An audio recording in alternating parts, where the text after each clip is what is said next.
This interview is being conducted on Saturday, November 26, 2011, with Mr. Howard Vander at the Indian Prairie Library in Darien, Illinois. My name is Deb Barrett. Mr. Vander was born on July 17, 1925, in Chicago, Illinois. He is a retired president of a company called Rail to Water Transfer from South Chicago. And he learned of the Veterans History Project through Joe Popowich, the reference librarian in charge of the project here. Mr. Vander has kindly consented to be interviewed for this project. Here is his story. Howard, tell us, where were you living when you entered the service? What was your life like just before you went in? Well, I was one of 7 children, and I was on the tail end of the food chain. And we lived in Roseland area. Of Chicago. In Chicago. And that's the only home I really ever knew when I was young. And then I went to Fenger High School, which is still in Chicago. And not too long after that, I got a few part-time jobs, but eventually my number came up and I was drafted into the service. And how old were you when you were drafted? Had you already graduated from high school? Oh, yes, yes. Okay. So I had a notice sent to my parents' house that said I had to report to an induction to the local draft board. Okay. And I went there. So I went to the draft board, and there was a school bus sitting there, and there was about 35 of us that herded on the bus. May I inject May I inject some humor? Absolutely. So they took us downtown to some big induction place, and we got in this room, and by the way, on the bus, very few people were talking to each other. I think they felt like I did. What's going to happen to me next? Right. Now, how did your parents react in your family? Did they expect this? Oh, yes. In that day and age, that was quite good. Okay. So we got in this big room, and there was a very long table with about 8 or 9 officers sitting by them. The first fellow took my papers and he looked them over and he stamped them he stamped them Navy. And I looked at him, I said, I don't want to go in the Navy. And he said, well, I'll be darned, you don't want to go in the Navy. I'll call the Secretary of the Army and I'll tell him that. And of course I couldn't find a crack small enough to crawl into. And he said, I want you to come with me, follow me. And I said, I don't mind serving my country, I just don't want to be in the Navy, that's all. And everybody's looking at me, I felt so humiliated and almost shameful. Uh-huh. He took me in an end office, and there was an officer in there who probably was a psychologist, and he said to me, now, young man, I understand you don't want to be in the Navy. Can you give me a good reason for that? He said, because you know Dutchmen are the world's best sailors. They brought all the tea from Indonesia in frigates and big sailing vessels to England and to Rotterdam. And he says, and you don't like the Navy? I said, not really. Well, why? I said, well, because if the captain makes a mistake and turns the boat to port instead of the other way, and they take a torpedo, we'll all go down because of the captain's mistake. And that's why I'd rather be in the Army. I have better control over my own destiny than having somebody like a captain figure it out for me. This man sat back, he said, well, I'll tell you something. You're the only person I'll ever change this for. That was a good reason. So he scratched it out and he wrote down Army. And that was the beginning of my military career. I was skinny, shook up, and apprehensive about everything that was going to happen to me. And that's where I am. So from there... So where were you inducted? Where? Well, we went to Fort Sheridan. Okay. We were only there for a short time. And what happened besides your conversation about Army or Navy? What else happened while you were in Fort Sheridan? Nothing much. That was sort of a holding pen for new draftees. How many men were in that facility that you saw? I really don't know, but there was a whole lot of them. They were coming from all over the Midwest. And my bus load was just a little bit, little tiny bit. And so they finally gave the orders, and they put some of us on a train, and we went to Camp Roberts, California, where I took basic training in field artillery. So in Fort Sheridan, you got your equipment, you were sworn in, Yeah, all of that, yeah. and then you got on a train. And we went to Camp Roberts. How long did that train trip take? I think it was almost 2 days. Did you know anybody on the train from your old neighborhood? Never knew a person. What was the train trip like? Did you have, did the guys play cards? Did you read? Was it noisy, quiet?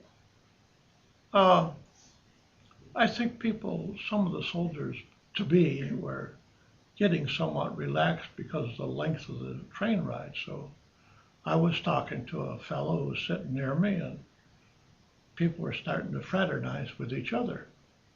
They don't have any choice. Right. And so when we got there, that's when I began my basic training in the field artillery. Had you been to California before? Never. Okay. It was a new experience. So what was it like when you stepped off the train? Did they have a bus waiting for you, or? Oh, they had buses waiting for us, and they put us in a barrack, and we had a half a day to settle down, and the next morning we had to go on a march. So what was your barracks like? Was it the one level barrack, like a Quonset kind of thing? It was a two-story barrack. Two-story barracks. Yeah. Bunk beds or? What? Bunk beds or individual beds? Bunk beds. Bunk beds. I spent my first night in that barrack. I was on the first floor. I don't know how they picked me for the first floor, but the next day we went on a forced march. And how did they wake you up? Very gently, right? Yeah. How did they wake you up? Do you remember? Well, the first sergeant hollered from the end of the hall, "Everybody up!" And how much time did you have before he came down the row? Oh, I'd say 10 or 15 minutes. Okay. And so he'd say, "Fall out. Everybody go outside and line up." And then we started our first march. How far did you have to march that first time? Right. And so, and he was a rather nice man. I was very impressionable. I like people who like people. And he was quite nice. And after, I believe it was 9 months, our orders were changed, and we had heard that the war was going bad and they needed more soldiers overseas. And so let's back up a little bit. You were doing your forced march. Yeah. Tell me a little bit about what life was like during those 9 months. Oh, what was your? It was kind of nice. I've never been in an area where there's such big hills and nearby mountains, and we would certainly not in Chicago. That's right. And so we were trained to use 105 millimeter howitzers. Okay. And we would go up to a place called Hunter Leggett, which is a huge military reservation, and we'd fire at targets somebody put up on the mountainside. That's really what I was trained for. So was this part of your initial training, your basic training, or was that your Basic MOS? training. That was part of your basic. Right. And, okay. And so finally, they came up and they told several of us we were going to get a furlough, and we'd have 5 days. So we went back home, and I spent 4 days with my family. How did you get back home? Train? By train. Okay. And then Then I had to report to South Camp Polk in Louisiana. Okay, let's go. Did they, when you went to you went to visit your family, did they tell you why you were getting a furlough? No. They just said you're getting a furlough. Well, yeah, because we're in between different training sessions. Okay, so you had your basic training. Right. And you talked about the march you did that first morning. Right. Tell us a little bit more about what it was like in just like a typical day during that time.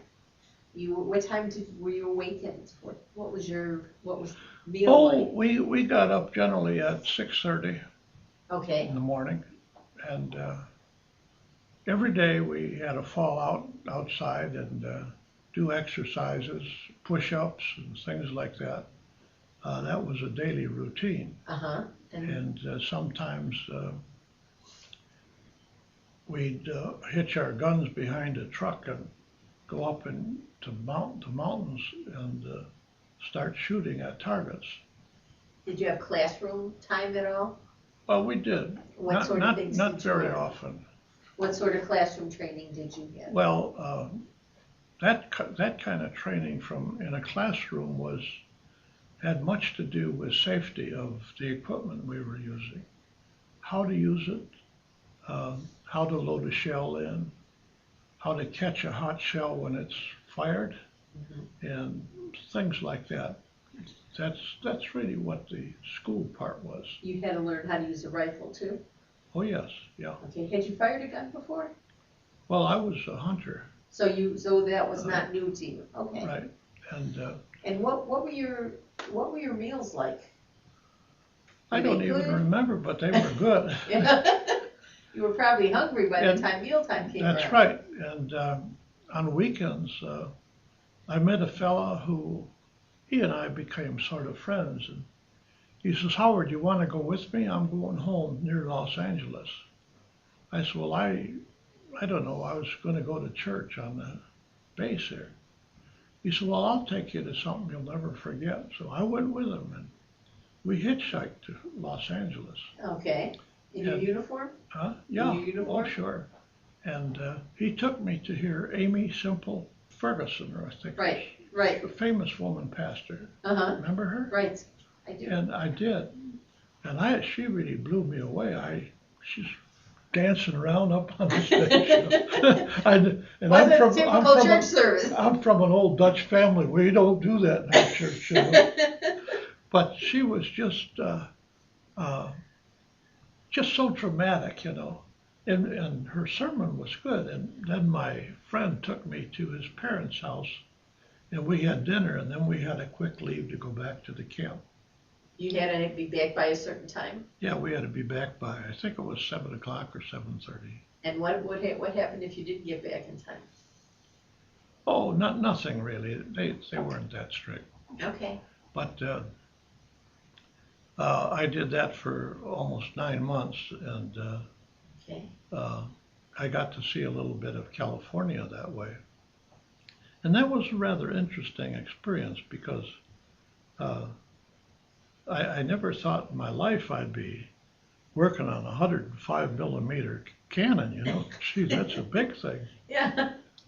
And it kind of surprised me. And I really felt bad when I was told I was going to get a furlough and then have to report to Camp Polk, because one of the staff sergeants who was in charge of our barrack, he says, "I want to tell you guys something." He says, "and you can set your clock by this too.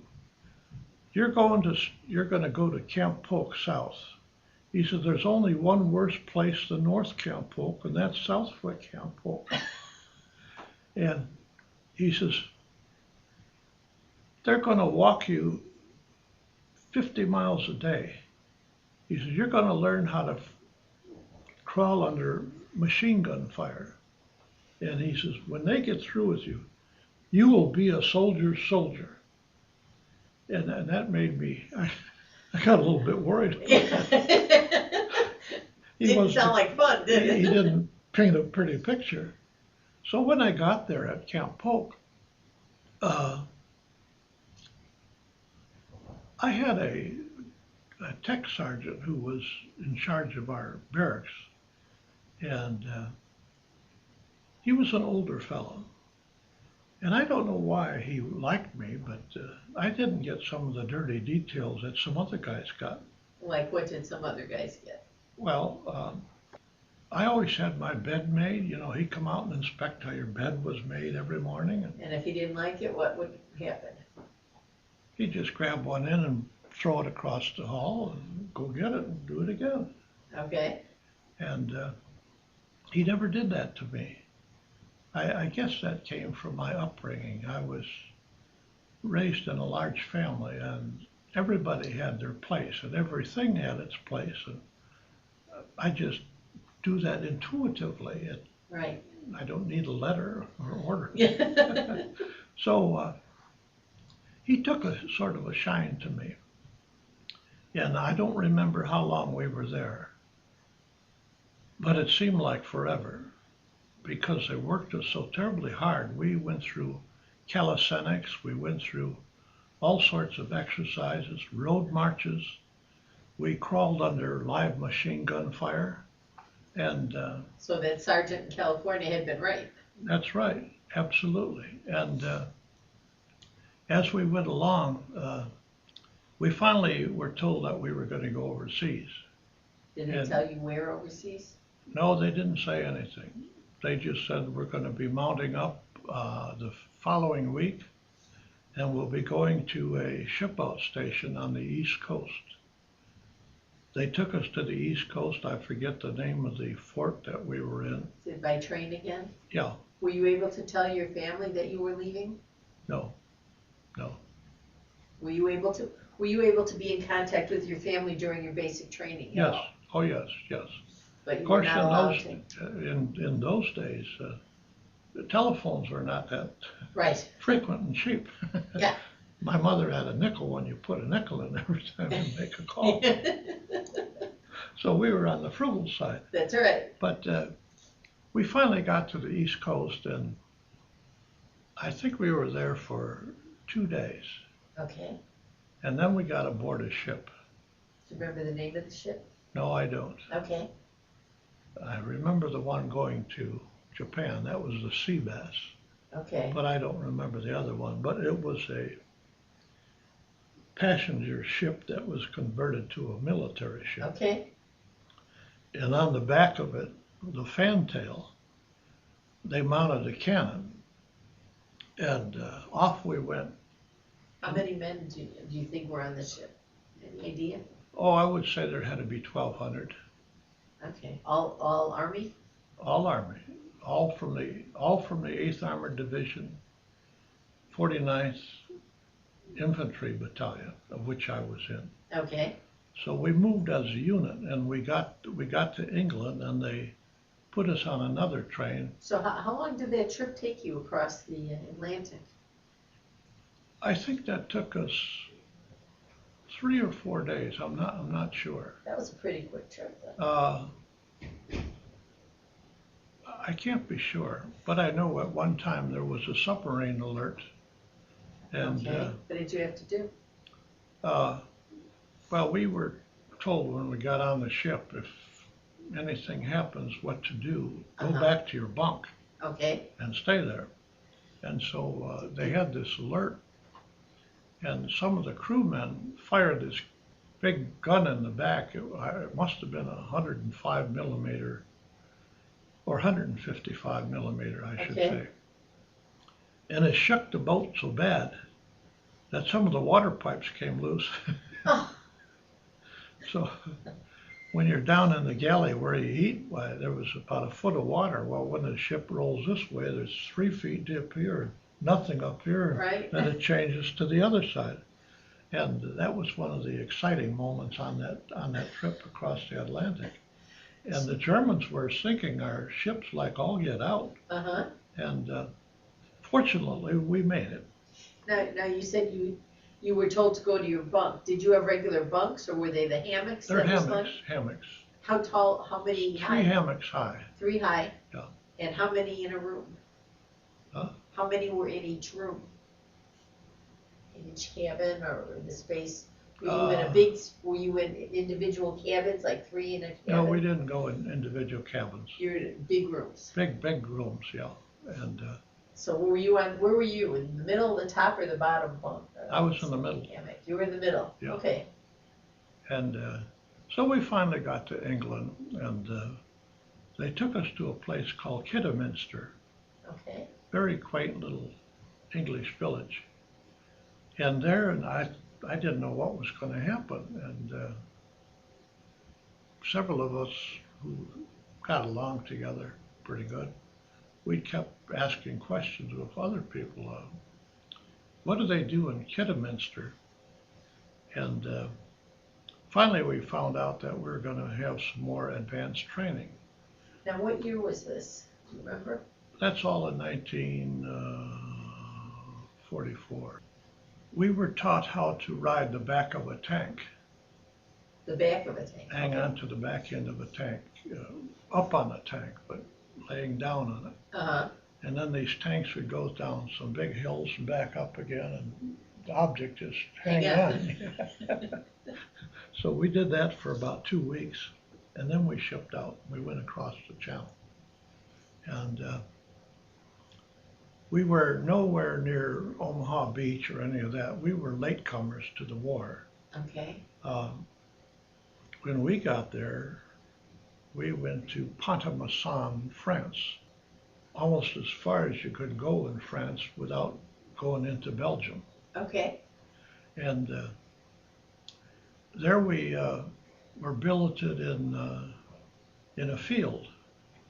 And, what were your living conditions like? Well, Were you they in varied. tents? They varied. As it happened, it turned cold. In a distance, I could see a cathedral. I'm not sure, but I don't remember which one it was. But that stood up above the whole countryside. It was a magnificent view. And we had to sleep. They pulled our half-tracks off the road and put it in an orchard. Okay. And the company commander said, well, take your bedrolls out and put them on the ground. And there's about 4 to 5 inches of snow. Okay. So I went to take my bayonet out of my scabbard, and it was frozen. Oh, wow. I went to untie a knot, and the knot holding my bedroll was frozen. We had all kinds of 15-cent problems when we got there. So you had to have your bedroll out in the snow, sleeping. Right. And suddenly the chaplain came along, and he told us to take our canteens off and hold the cups up. And he poured about this much bourbon in them. About 2 inches or so? Yeah. Uh-huh. He said, that'll keep you warm during the night. Chaplain passing out booze. Yeah. So that's where we were. And from there on, then we started moving toward Holland. And this is when Patton was on his rampage. Okay. And he was advancing so fast, they couldn't keep up with them bringing fuel for their tanks and their half-tracks. So we wound up filling our half-track with maybe 18 or 20 cans of gas. And fortunately, there was no enemies there. If they'd there'd been fire. So we were bringing those forward for 2 days. And then from there, I don't remember the towns, but we were in the Netherlands.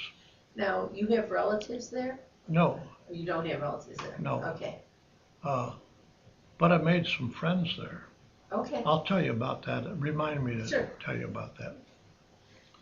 So we got up to the Ruhr River, and that's the first time I really saw firsthand what a terrible combat mission looks like. The Germans were on this side of the river, and we're on this side of the river. And there would be five P-47s circling high up in the air. Uh-huh. And the Germans were shooting their guns at those planes. And as they make one turn, one plane would peel off and go down and dive bomb.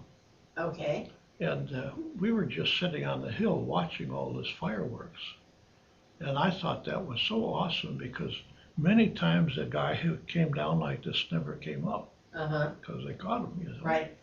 And that really made me think hard about what's going to happen to us. Yeah. This is no exercise. No, that's right. So eventually we went over the Roar River, and we were in a little tiny town and sort of dug in, and there was some haystacks out in this field. Mm-hmm. And one of my friends discovered something unusual. He says, "See that second haystack, Howard?" I says, "Yeah." "Where we're standing right now, it looks like there's 15 feet between them. Did you know yesterday there was 30 feet between them?" I said, "You mean somebody's in them haystacks?" He said, "You're damn right. I know that." Yeah. So our lieutenant knew that too. And so we had to crawl over this field, which was maybe, I would say, 1,000 yards. Okay. That's a pretty long stretch. And we had to go at night. We couldn't go the first night because there was a full moon. We had to go the next night.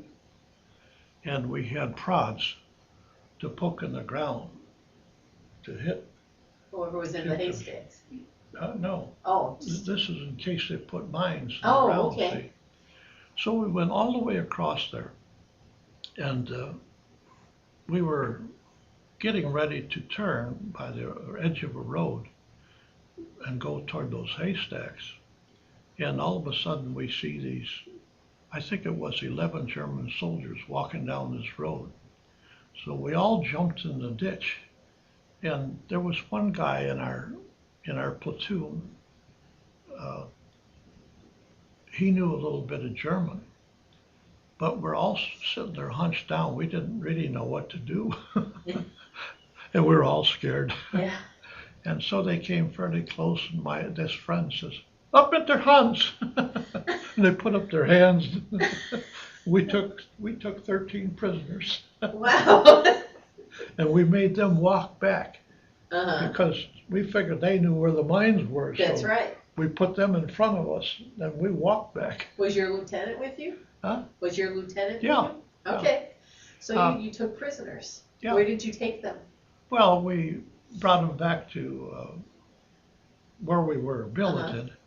And then somebody else came from another outfit and took them away. But that was our first encounter with the enemy. And my one friend who lived in Grand Rapids, and we were buddies most of the time in the war, up until the time he died, he used to call me every once in a while. "Howard, remember how we caught all them guys?" And so from there we moved on. And Did you ever get the guys in the haystacks? yes, what happened is the next day they brought up some artillery, and that took care of the haystacks. Okay. And because we are not in the we're not an artillery company. Right. So we are armored infantry soldiers. That's what we are. We can operate an M1, a carbine, a grease gun, that's a machine gun. Okay. We can operate a bazooka, a mortar, every kind of ordnance. We were all trained in that in Camp Polk. Okay. And so they finally got rid of the haystacks, and then we got orders to move on. So I don't remember how far we went or where we went, but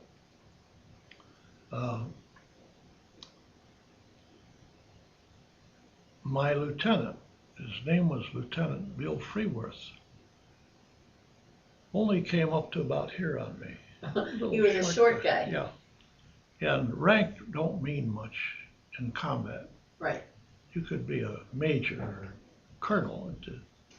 You're there because you're trying to save your skin and somebody else's. You're not worried about whether you got gold bars or silver bars. You know? Right. So he used to sit around and tell the guys, he said, you know, when we go on a scouting mission, I like to take Howard Vander with me because he's so tall. And the Krauts will think, that big guy must be the head officer, and they're going to shoot him. You wouldn't believe this, but a week later, we were in a position where we were trapped by some Germans, and we dismounted from our half-tracks, and Bill Freeworth says, and I had the radio strapped on my back. Right. He says, Howard, come over by these couple of bushes here. We're going to order some mortar fire on the Germans. So he gave me the coordinates, and I called them in, and they verified that was the right numbers and all that. And within 2 minutes, you could hear these mortars coming over our head, and one fell short. I was probably 6 to 7 feet away from Lieutenant Freeworth. It hit in front of him, and a piece of shrapnel almost cut his head off. Wow. It killed him instantly. Wow. That's when I started reorganizing my thought process. Okay. That really scared me. Yeah. First of all, he was a nice guy. Sort of like losing a friend, you know. Mm-hmm. You'd never know he was a second lieutenant, said the English. As the English, right. And I learned from that a whole lot of things about trying to save yourself and what you think you can do to help others. So we went on and on. I can't tell you how many little gunfires we were in, but being that we were in half-tracks, strafing by some German airplanes was not uncommon. And fortunately, our platoon never really had a problem that way. I don't know why that was, because we all talked about that. We're moving targets sitting on a road. Yeah. Plane can't miss you, you know. So we went on, and one through one town and another. And we got to the place where this citation was written about. Your Bronze Star? Yeah. And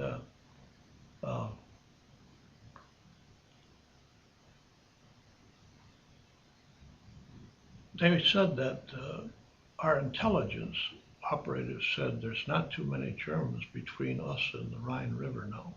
Okay. So we went down this road, and all they did was lay a trap for us. And after they got our whole unit on this road, then they started opening fire.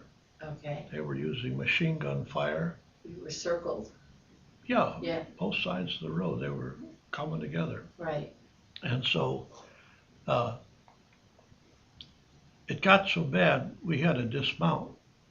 And what I did was I stayed by my 50 caliber gun, and I kept spraying it this way to keep Side to side to keep them at bay. keep the Germans down, while our guys left the tracks in front of me and behind me and in my track. And where did our guys go? Huh? Where did our guys go? They went on the other side of the road, and there was more Germans on this side than this side. So they went on the side where there were fewer Germans. Right. Okay. And they hid in some woods. And did they get behind the Germans then? they did run into a few. Apparently this assault was from one direction. Okay. So that's what happened. And so you were firing yeah, to keep the Germans at bay, so our men could get off. And yeah. And so what? And See, we had 5 half-tracks in our platoon. okay. And that's something I just did instinctively. I'm trained to do that, you know. And Did you stay there firing? Or did you have to do something else at some point? after everybody left, I got out of the half track, and I was that citation says I made myself a messenger, and I ran between different units of our division, So, tell them what was going on. okay, so all our guys were gone and you were the only one left? No, The no. Germans were gone? The Germans, I got a note here that says how many we got.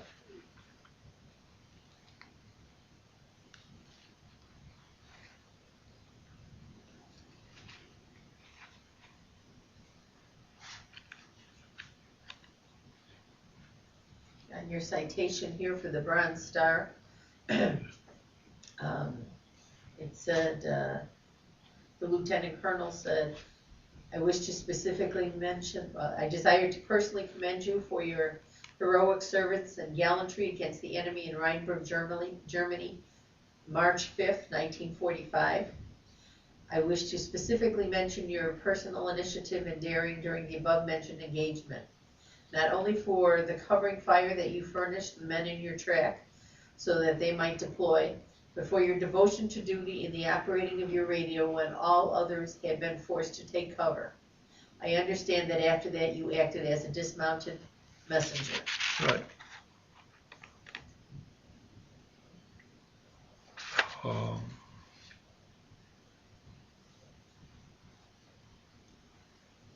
So how long were you firing on the Germans? I really don't know. Just Oh, probably for a good half hour. okay, And a pretty intense half hour. oh yeah, Yeah. yeah. On in the battle for Rheinberg, we took 179 PWs. There was 81 enemies killed, 75 enemies wounded. We knocked out 6 88 millimeter guns, 5 20 millimeters guns, 15 33 small arms were captured, and 5 vehicles were knocked out. Okay, and you were in the Bronze Star for your performance. Yeah. Okay. So then we had all sorts of funny things happen. Some were funny. Yeah, like what? Well, we were told we were in another part of Germany before we got to Rheinberg, and we got a call on my radio, and it said, when you get to the junction, the first 3 tanks stop there, half-track stop there, and put your 50 caliber guns on the church steeple. There's a lookout, a German lookout up in the steeple, and he's the guy that's telling them where to lob these mortars to hit us. So the 3 of us did that. Yeah. We cut the top of the steeple off. Yeah. And I saw the guy fall out of the... So you did see it, yeah. Yeah. That was just one of the things. Yeah. Yeah, you just, you know, it's just something that stays in your mind. And I look at sometimes where I was, we were in hand-to-hand combat in a small town, and my 2 friends and I were in this house, and what we didn't know, the next house had 4 or 5 Germans in it. Right next door to where you were staying there? Yeah, and those houses were probably from the edge of this table to the wall apart. So probably like So the Germans opened their window and they threw a German hand grenade through our window. Okay. And fortunately, we weren't in that room that time. But so what town was that in? I really don't know. Okay. Because we move so fast. Right. You're going all over the place. And that was just one thing. And one of my friends was in another bedroom looking around, and another hand grenade came through the window. And he picked it up and threw it back. They have sticks on theirs. Sticks? Yeah, our hand grenades will fit in your hand, and you Right. pull the pin and throw them. Right. They have them on sticks so they could get more leverage. Okay. It's much better than ours. And so So he picked it up and he threw it back through the window and went in that house, and that took care of that. That took care of that problem, huh? Okay. So that was just one little incident. I'm trying to think of something else that was kind of interesting. So this is still in Germany in All- 1945? All in Germany, yeah. All in 1945? And one of the hard things was when it was cold out, we'd have to take some kind of soluble white paint and stripe our half tracks because they're green and they stand out in the snow Oh, so okay. bad, see? And we do that this morning before we leave to go somewhere, and the next morning the sun is out. You have to take the white paint off. Big government. That's the beginning of big government. Right. So, So tell me about the hand-to-hand combat you were in. well, that was right in that town where these guys were throwing those things out the windows. Okay. Did they surprise you? Did you surprise them?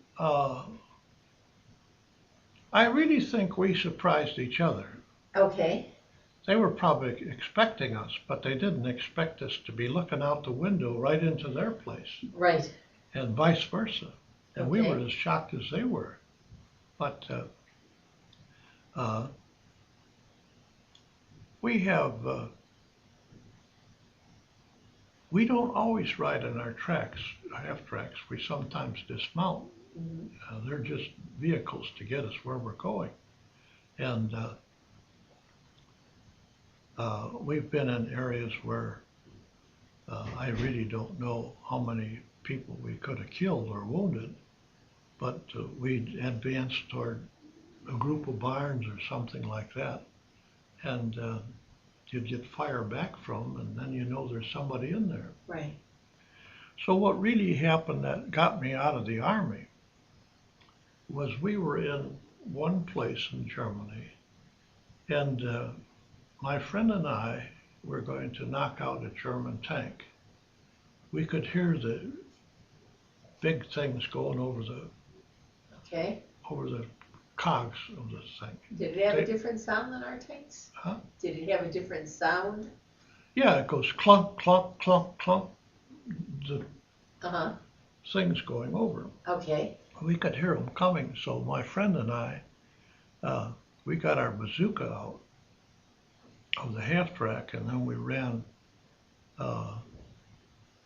over in this orchard, and we were a little ways from a big barn, and we were right near the edge of this road, and we laid flat on the ditch, and we waited until he went by, and then we fired this bazooka. And I admit none of us had that much bazooka training really, but we knew the nomenclature of it, what to do. So my friend said, "Here we go." So he pulled the trigger, and I was pretty close to the back end of him. And the backflash from the bazooka took my eyebrows off and my little mustache. That's what you call up close. Yeah. And it hit he hit the right spot. He hit where the radiator was. Okay. And it went through there. Anywhere else on those big German tanks, you couldn't do much. Well, the next thing you know, smoke started pouring out. And Germans, we left our bazooka there, and we ran as fast as we could. because they were coming out of this tank. And I think only 2 or 3 of them came out. There's usually 4 or 5. And Was it just you and your buddy there? yeah, Okay, just so we ran toward this big barn. We didn't want to go in it, but the first thing we did wrong, we saw a foxhole, and we both jumped in it and landed on a dead German soldier. Oh, So we got out of there fast. yeah. And as we're running from there, somebody that got out of that tank, there was only maybe 1 or 2 that made it. He had a machine gun, and he hit my friend in the leg. Okay. So I had to help my friend go from that spot there to another foxhole, and I found one right next to this barn. Well, Were you in the carrying your friend meantime- or just helping him? Helping him yeah, walk, run? right, yeah. Okay. And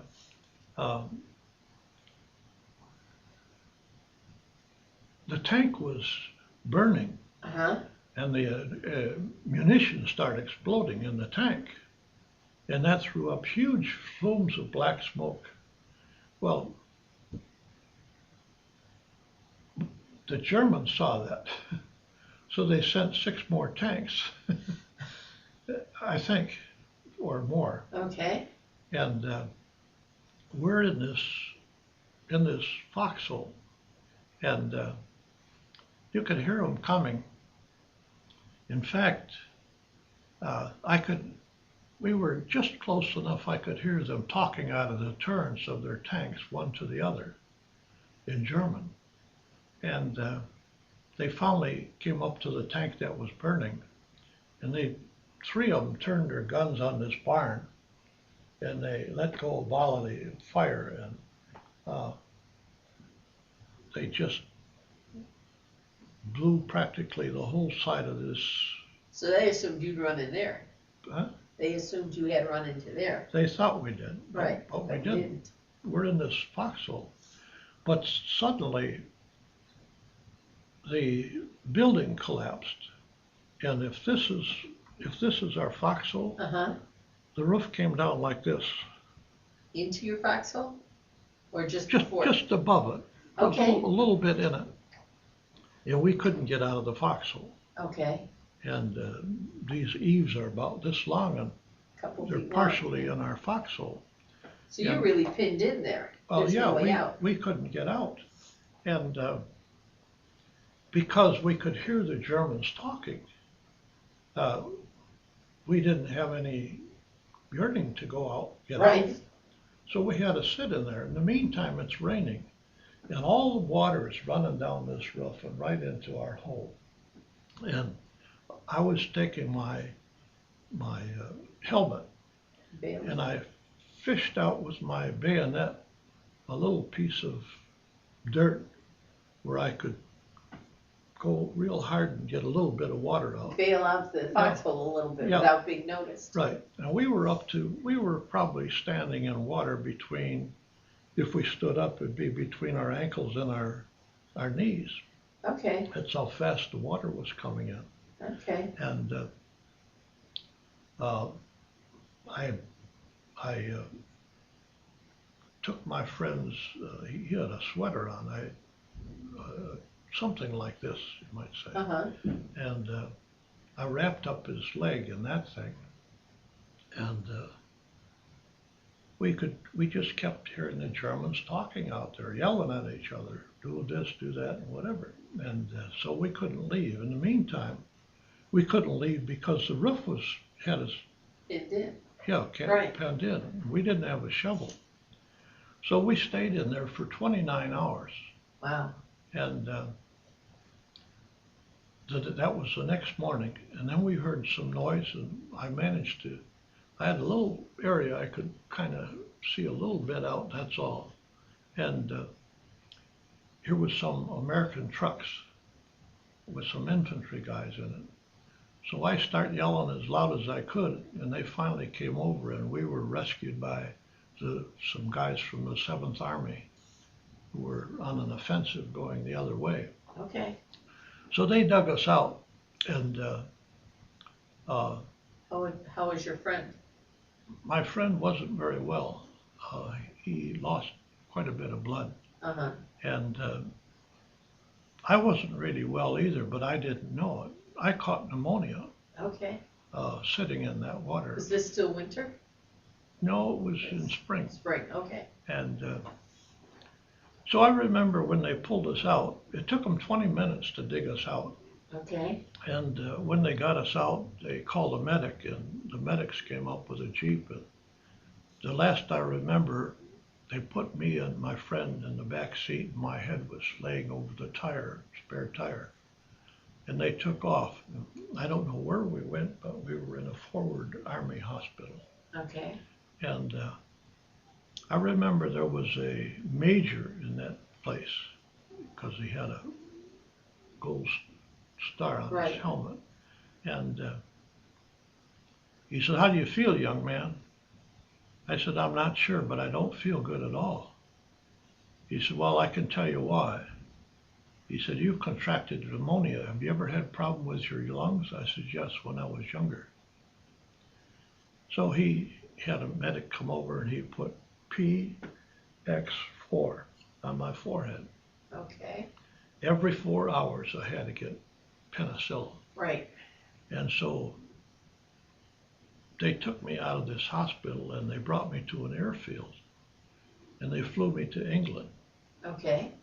And so I was in a hospital in England for 49 days Wow. recovering from this. Uh-huh. And I also had, when they fired those 88s at Right. the barn, they used some thermite grenades. I don't know if you know what those are. Well, thermite would be heat, so. Yeah, they're like metal. Okay. And they used them, and I didn't even know it, but it hit my one arm and hand. So you were burned. I was burned, and so that also had to be taken care of.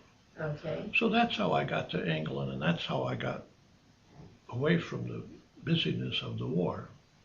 Okay. So you were there for 49 days. 49 days. Right. You got over the pneumonia. They took care of the burns. Yeah. Did your family know anything about what was happening? No. Did they know you've been wounded? No. Or No. nothing? You weren't allowed to put that in a letter. So were you allowed to correspond with them? Oh, I did write them some letters finally, but I couldn't write when I first got to the hospital. Right. I was so sick. That's the only time in my life I've ever felt so sick. If I died, it would be okay. Yeah. So when you would write letters, who would go through the letters? Who would censor the letters? Oh, they have a censor that. After I got out of the hospital, I had lost, I think, 18 pounds. Okay. And they sent me to Scotland, and some officer come in and said, "Your orders are being cut this evening, and tomorrow morning you'll be leaving here, and we'll put you on a train, and you're going to go to Glasgow, Scotland. Okay. And when you get there, you keep those orders with you, and somebody will meet you." Well, that all worked out. I got to Glasgow, and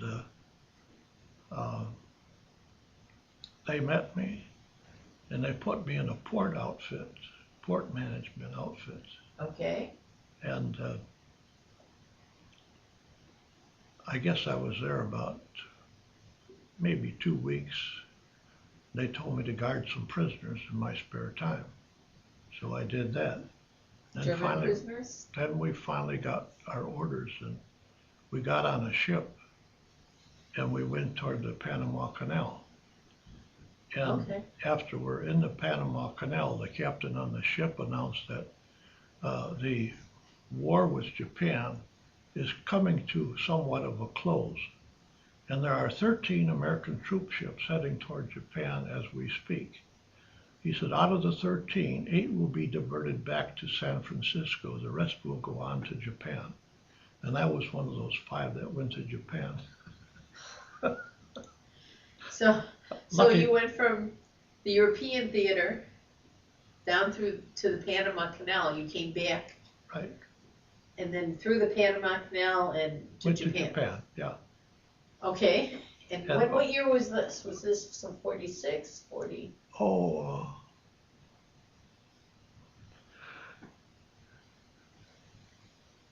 I'll have to look that up for you. Okay, do you remember how old you were at that time? No. Okay. Can I go back on Sure, something? sure. The one of the battles we were in the edge of Holland near Roermond, we got beat up quite a bit, and many of our half-tracks and tanks were knocked out. So they put what was left of our outfit in trucks, and they took us to this little town called Sibbe by Valkenburg in the Netherlands. And it was a quaint little place. And we were expected to sleep in Dutch barns. Dutch barns are really clean. And all these places are 4 walls around it. Uh-huh. There's a courtyard in the middle for Okay. animals. And so I said to a friend of mine, let's go for a walk. We got the afternoon free, so we kind of walked down some of these lanes. And a woman came out of her house. It looked like a huge pizza. Okay. What it was an apricot pie, and she put it on her cobblestone fence to cool. And that's when I came walking along. Uh-huh. And because I knew a little bit of Dutch through my grandmother talking to my mother, I said to this lady, "Smaakt lekker, ja? Veel, American, soldaten." She put the pie down, she ran around the gate, and she came out and gave me the biggest kiss she ever had. And they insisted I stay there. So what had you said to her? Huh? What had you said to her? In English, what would it be? It's very good. Oh, okay. Tastes good. Or it ought to be good, something like that. And she knew what that was. So I told her my name. She said, "Wo is der Namen?" I said, "Vander Meer." That's how you say it in Dutch. Right. So I had a little handle on some of that stuff. And so my friend and I, we went down to the mess truck, and whether we stole it or just acquired it somehow, we took some coffee and some sugar and some flour, and we brought it up there to her house. And my friend he had another assignment he had to do, so he didn't stay with me. But I asked my lieutenant, I said, "You mind if I stay in this house? These people really like me, and I like them." "Get all you can, Howard." Have they got another room for me? So I stayed with them for a week and a half, and I was their warden. They have shutters they close at night so the Germans can't see lights from their airplanes. Okay. And so they close the shutters at 5 or 6 o'clock. And at night I was teaching them how to sing "Red Sails in the Sunset." "I'll take you home again, Kathleen." And they're trying to teach me the Dutch national anthem, and I learned how to do that. And the Germans were shooting rockets from somewhere in Germany, heading over this town, and they were headed toward Liège, Belgium. Okay. And you could hear them coming. They make a certain racket. Right. And I was their watchdog, so when I'd hear one of them, I'd go by the front door and make sure I could hear one. I'd say, "Fliggamabobbin," and the whole family goes down in the cellar. What does that mean? What you said? The Fliggamabobbin, Yeah. that's a flying rocket. Oh, okay. And as long as you can hear the engine, you're okay because it isn't going to fall. Right. And only once did one fall. I mean, I heard it sputter and then die out, and it landed on the far end of the town and took out about a half a block of Okay. buildings and so on. So I was their watchdog. Okay. And would you believe that I still communicate with their great-great-great-grandchildren on email? Really? Yeah. Isn't Wow. that amazing? That is amazing. That's a side issue. I just That's had to a tell you great that. story. Yeah. Yeah. So by the way, were you a private at this time? I was a T5.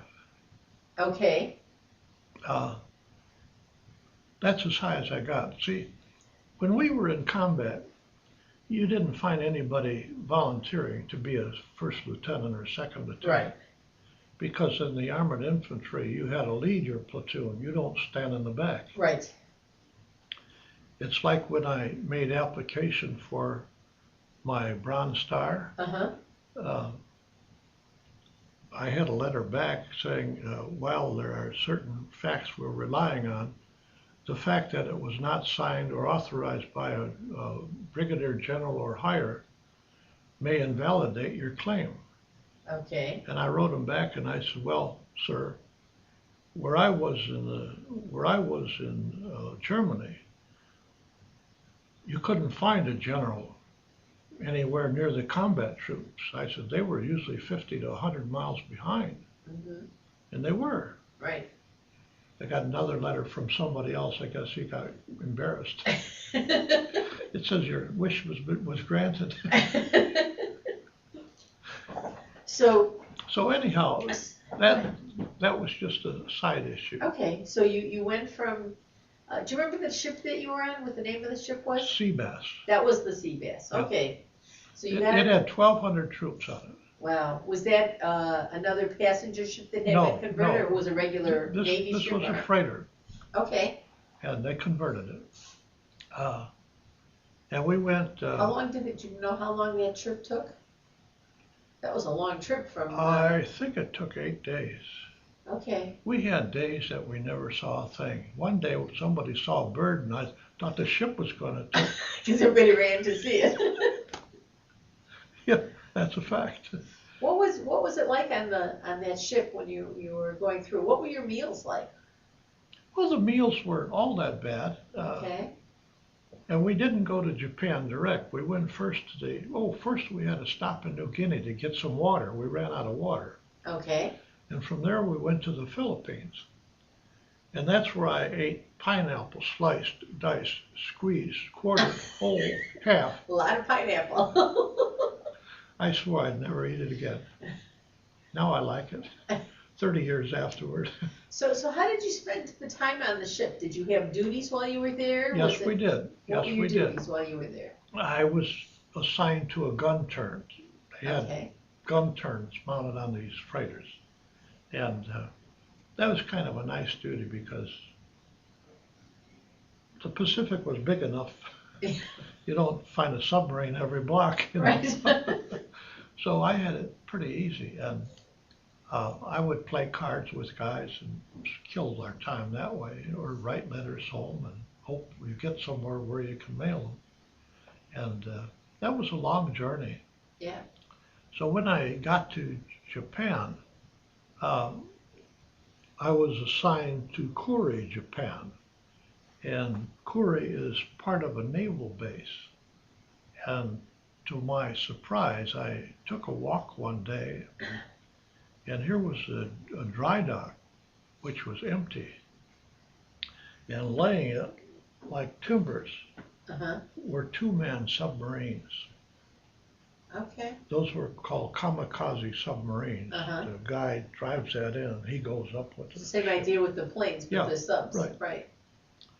And in Kure, there was a railroad track going through the place. And if you wanted to take a long walk, you had to go under a viaduct. And on this side of the viaduct, where I was, there was Otis Elevators, Westinghouse things, a lot of American Okay. things going on. And when you went under this viaduct, you go back 100 years, you'll see a woman pulling a cart Okay. with human waste. Right. And they're going up to the hills to spread that around on their crops. Okay. And the man just walks behind puffing a marijuana cigarette. Uh-huh. And it's a country of fantastic contrast. There's a lot of beautiful things like it too.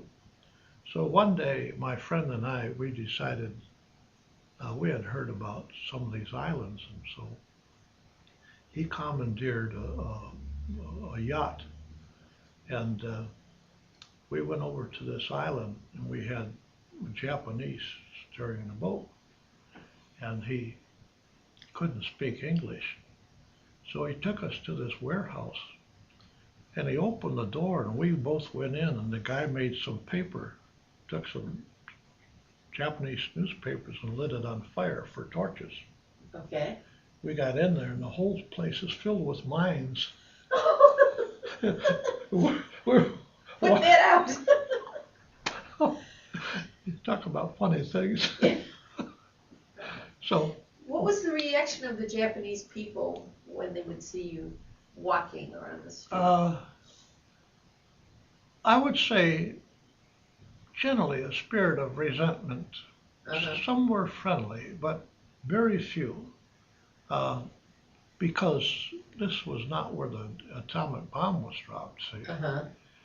And speaking of the atomic bomb, my same friend who I went to this island, he says, Howard, let's steal a Jeep and we'll go to Hiroshima. I said, okay. And we didn't know anything about what radiation was or anything. I mean, it's just a bomb. So we went there, and somewhere I have some pictures I took, and I can't, those are the ones I can't find. Okay. All that's sticking out of the ground is pipe about this high. Just like about a foot high. Foot to 2 feet high. Everything else is Everything flat. was just level because they use very light material. Right. And where there was tall buildings like 15 stories high, they imploded with the bomb and everything went down in it. And there was nothing left. There was nothing left standing. And we were there exactly 2 weeks before Major Seversky, the inventor of the helicopter, came to Hiroshima to look at it on behalf of the United States. Okay. That's how early we saw it.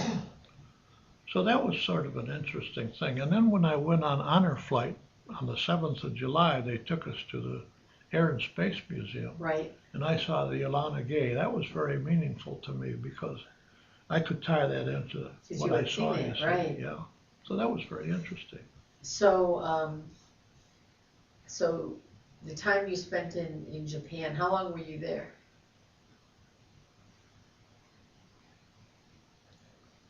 I'll try to dig that up for you. Okay. Was it months or? Oh, no. We probably were there for about 6 months. About 6 months. Maybe a little bit more. Okay. And you were just, an army base had been established, or were you living in some old quarters from? We were living in a warehouse.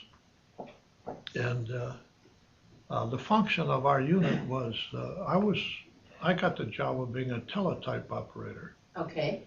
And ships would come into the harbor, American ships with supplies. And we have a quartermaster corps who would unload the ships. And what I would do is receive and send teletypes to Hawaii and places like that. Okay. Tracking on what ships were coming. And so the quartermaster could make plans to build something to house what they're going to receive. Right. So I did that for, I would say 85% of my time in Japan was spent doing that. Okay. And there's some very pretty parts of Japan too, quite nice. But I never could handle the language. Yeah, it's a little different than what we're accustomed to. So you were there for 6 months. I would say 6 months. Okay, and then what? Well, then I went home. You were discharged? Yep. Okay. We came back to San Francisco, got on a train, and they took us to Camp McCoy, Wisconsin. And that's where you were? That's where I was discharged from. Okay. And a couple of my friends who were with me, we've been with me during the time I left Scotland. Uh-huh. We were so anxious to get home. We hired a cab at Camp McCoy, and three of us with our duffel bags went in this small cab, and we went to the Union Station. I called my parents to meet me. Well, wow. So how long had you been gone? How long were you in Germany and Japan altogether? Well, I was in the service for 28 months, Okay. so you might as well say that probably 22 months. Okay, so just close to 2 years Yeah. that you were gone. Right. That trip home from Japan must have been a lot more fun than the trip on the way back, Oh, on yeah. the way in. Yeah. What ship did you take from Japan? I don't know which You one don't that know? was. No. Do you remember anything about how many men were on or what type I of ship? remember it had 600 people on. Well, that was smaller than Yes, it most was. ones. We went back on a Navy transport. Okay, The other one was a cargo right. conversion. So So how did it feel when you got back to American soil? I could have kissed the ground. I really could have. I understand. And from just what I've told you, you can see I've gotten around quite a bit. Yes, you did. And I've had innumerable times when I was really shocked, like when my lieutenant got killed by that Right. mortar round, you know. And what it did to me is this. When I was here on the 7th, For talking the, about the honor flight, right, I thought there would be all vets there, but it wasn't. It was just the public. There was 40-some people. right. But I said to a couple of the vets, I said, I have a hard question for you. Have you ever asked yourself, as I have, what would I be like if I hadn't been in the Army? I said, that's a question nobody can answer. Right, because of what you went through, Yeah. shaped who you are. Right. I had a fellow, this is Yeah, still on. Yeah, go ahead. I had a fellow ask me one time, he said, I understand you're a fundraiser for a ministry. I said, no, I'm not. Well, I saw your name on a letterhead. I said, well, yeah, but I'm not a fundraiser. I said, I couldn't raise a dime. He said, well, what's your name on there for? I said, because I'm on the board. I said, what I am, though, is a relationship builder. I build relationships with people. And you'd be surprised how many people wind up saying, is there some way I can help, Howard? Mm-hmm. Now, whether you call that fundraising or relationship building, I'll pick relationship building any Right. time. So let's see, when you got back to the States, you went to California. Did you go to Hawaii first? No, You went straight to California? right to California. And how long were you in California? Is it long enough to get on a train, or was it, It was a very short time, probably just to get organized to go on a train. We didn't bill it there or anything. okay. So you got to Wisconsin. Yep. You called your parents. Yep. They had no idea you were coming home. No, Okay. And so you called them while you were in Wisconsin? You didn't go directly home first? right. Okay. And they must have been thrilled to hear your voice. They sure were.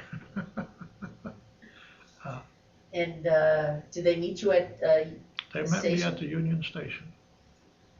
And what do you remember of that reunion?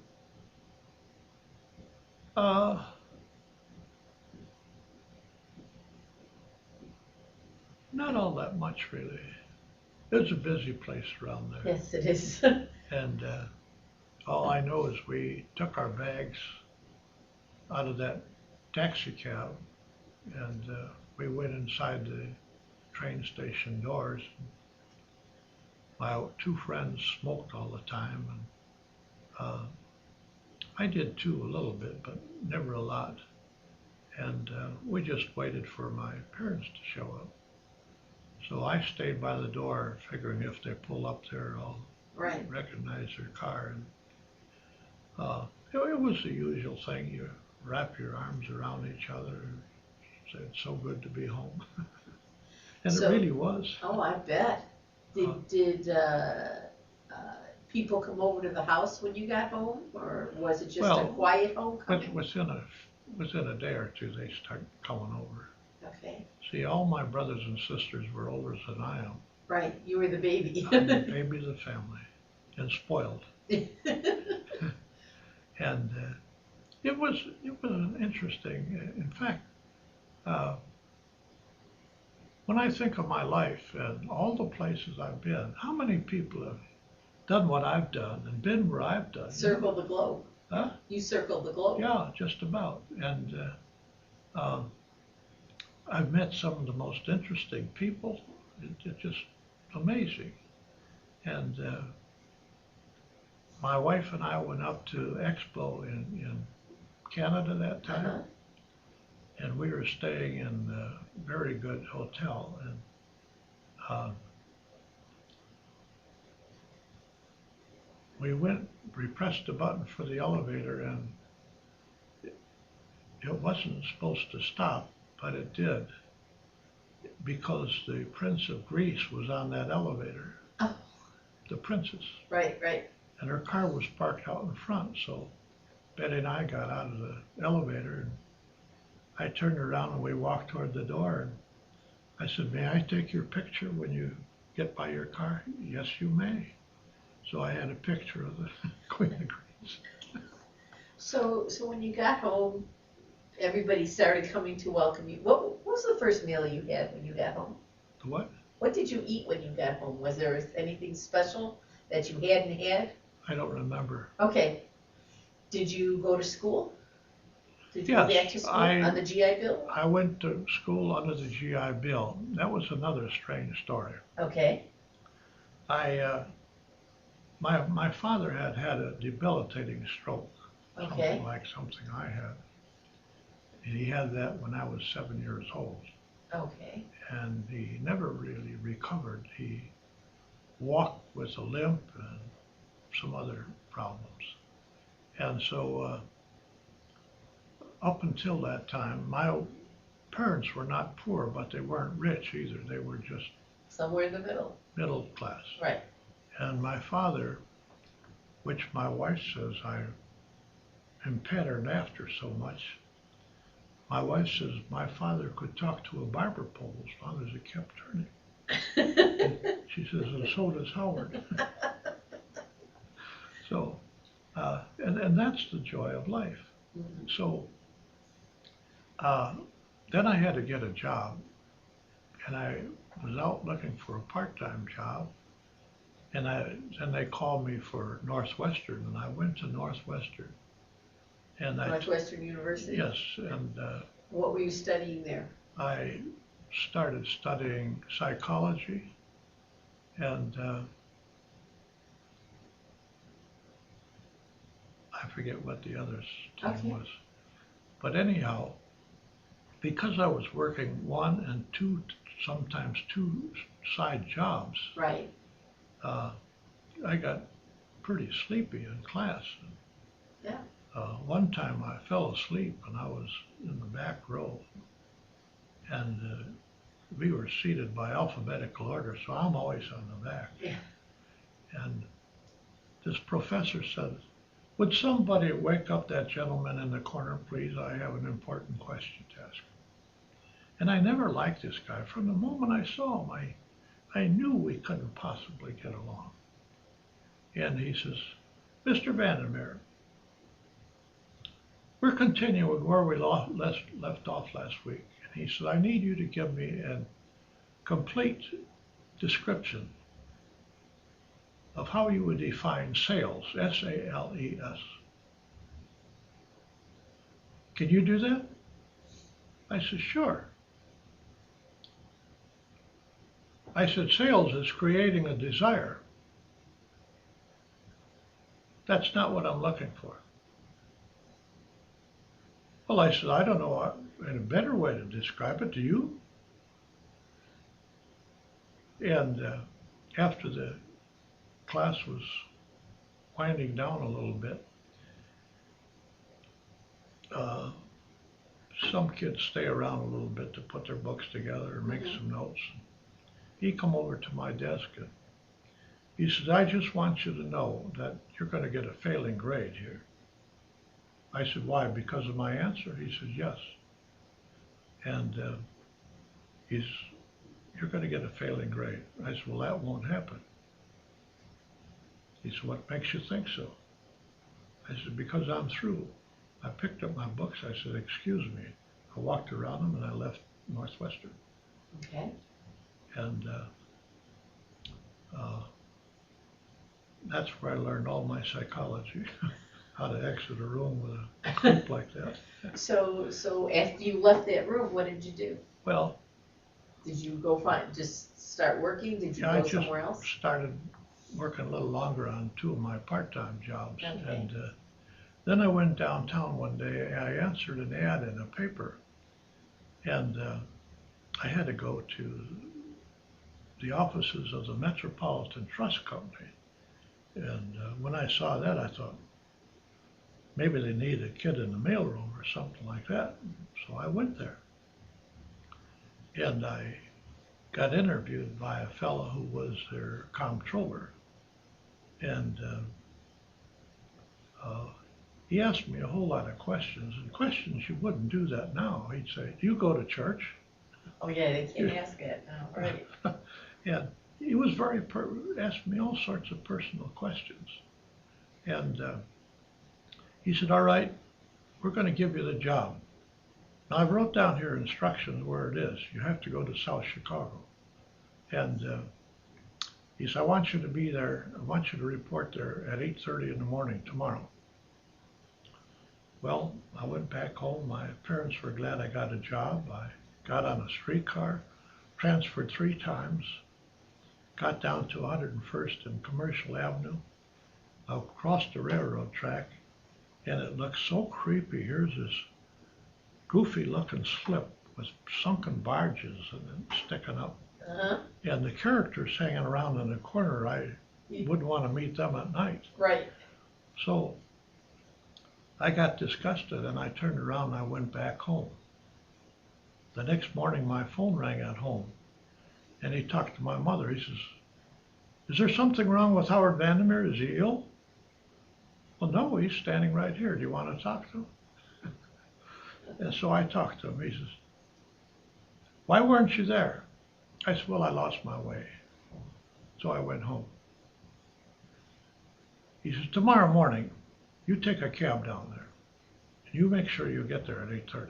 I said, yes, sir. So I went down there, took a cab, and the office was a 2-car garage, and there was a superintendent who ran the whole schmear, and there was a clerk by the name of Bob McNally. He did everything else. And I was assigned the job of going out with a clipboard and writing down car numbers on it, then hurrying back to the office and pulling the waybills before they went over the dumper. Okay. And I had to sometimes do it at night, sometimes in the daytime.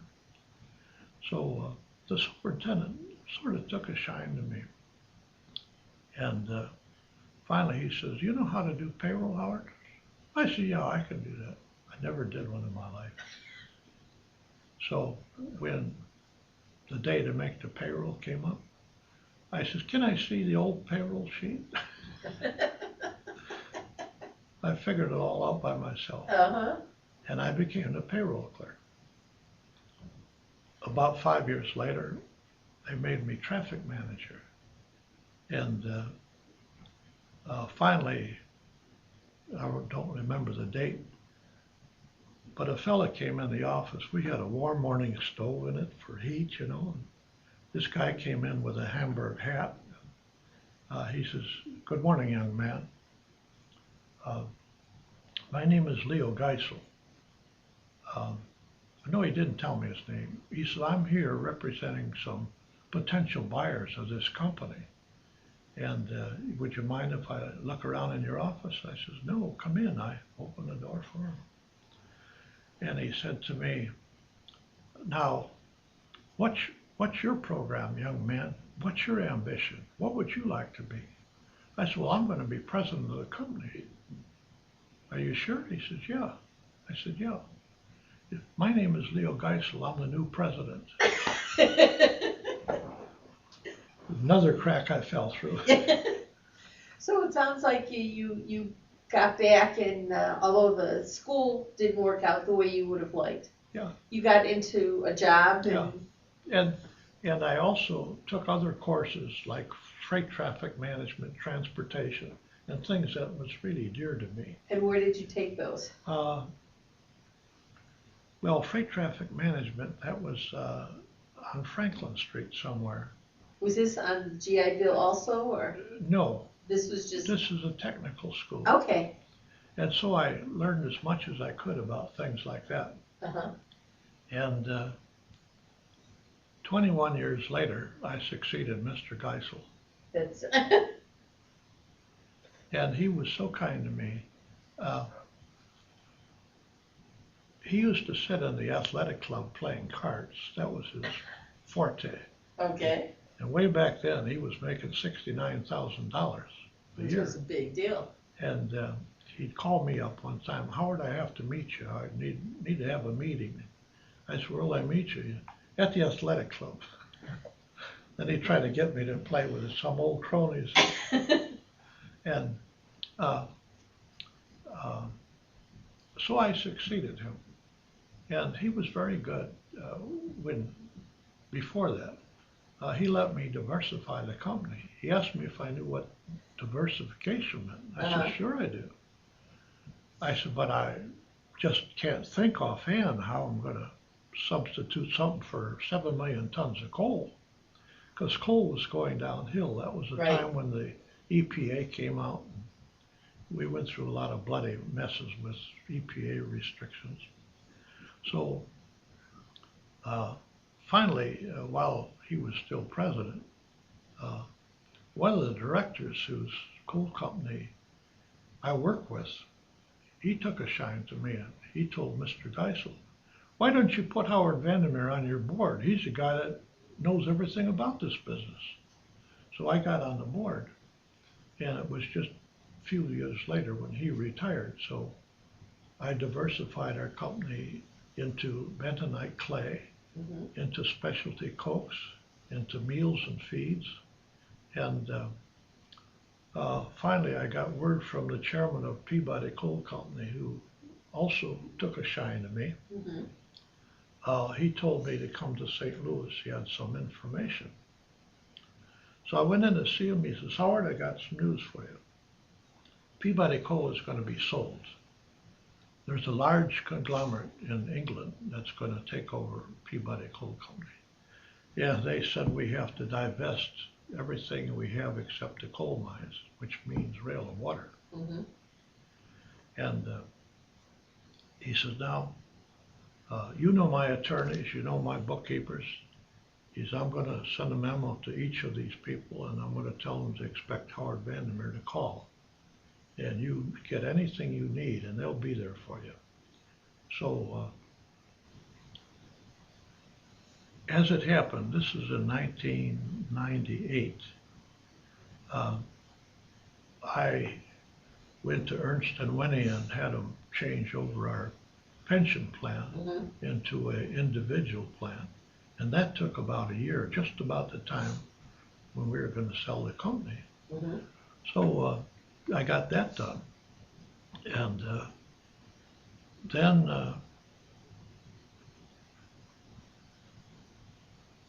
the board decided to go to either Goldman Sachs or Bear Stearns to try to sell the company. And they couldn't sell it. So the guy from Peabody says, Howard, can you sell it? I said, yeah, I'll sell it for you. And I said, I don't know if I can, but I'll sure give it a good try, because I knew all the people in the business. Mm-hmm. So I sold it to our biggest customers. When it got through, he called, I had to go back to Peabody for some reason. I got down there, I was talking to the attorney, and Mr. Quentin walks in, he says, Howard, how did you swing that deal? I said, well, they're our biggest customer. He says, how much are you going to charge us for selling it? I said, probably $90,000. Just like that. It just came out of my mouth. I couldn't stop it. He said, okay, that's a deal. Well, it sounds like you were able to make that transition very successfully from the military into private life. Yeah, I did. Do you still have any, or did you maintain contact with anybody you met in the Army? Or? I maintained contact with two people, one fellow in Green Bay and another in Grand Rapids. My friend in Grand Rapids died on the operating table. He had an operation and the doctor made some kind of mistake. Okay. So his widow told me. And the fellow in Green Bay, or Algoma, Wisconsin, he and I were pretty close. And he died just of natural causes. Right. So I really don't have anybody I know that's been in the service that I knew. Do you belong to any veterans organizations? Or? No, but I support paralyzed veterans. I support right. VFW. I support most of these veterans organizations with money. Okay. But I don't belong to the organization. How did your experiences in the military affect the way you think about the military, or the way you think about life in general? Well, it made me mature. That's the bottom line. When you see people getting killed, and when you see people shooting at you, you start thinking a little differently than before. Right. And I would say I've matured 1,000 years in 22 months. And I sometimes think about, I remember when I killed a couple of Germans, and that doesn't bother me, but it's always in the back of my library that I did that. Was that the right thing to do? Then I have to justify it by saying, well, if I didn't, they'd do it to me. Right. So then that makes the suffering a little less difficult. And but I would say that, yes, I matured a whole lot. And like my father, now I'm glad to say I'm like my father. I love to talk. I love to meet people. I recently gave a speech to the high schoolers in our church. I told them, I said, you're all going to go to college, I guess, but if you really want to be successful, you have to practice the art of getting along with people. I said, now I am the laziest person I know, but I managed to befriend people who will help me do what I have to do. And I said, if there's one thing I remember of all the things I learned and all the things I forgot, it was one thing. Never be afraid to say to a person, how do you do that? Even if the person you're talking to has some proprietary things that he doesn't tell people, he'll be glad to share it with you. Mm-hmm. I said, you have to realize that what you have in you. If somebody asked you about what you were doing, you'd answer them, and you'd say it with some pride. This is the way I did it. Right. And I said, that's the way I learned how they done it, so I could do it.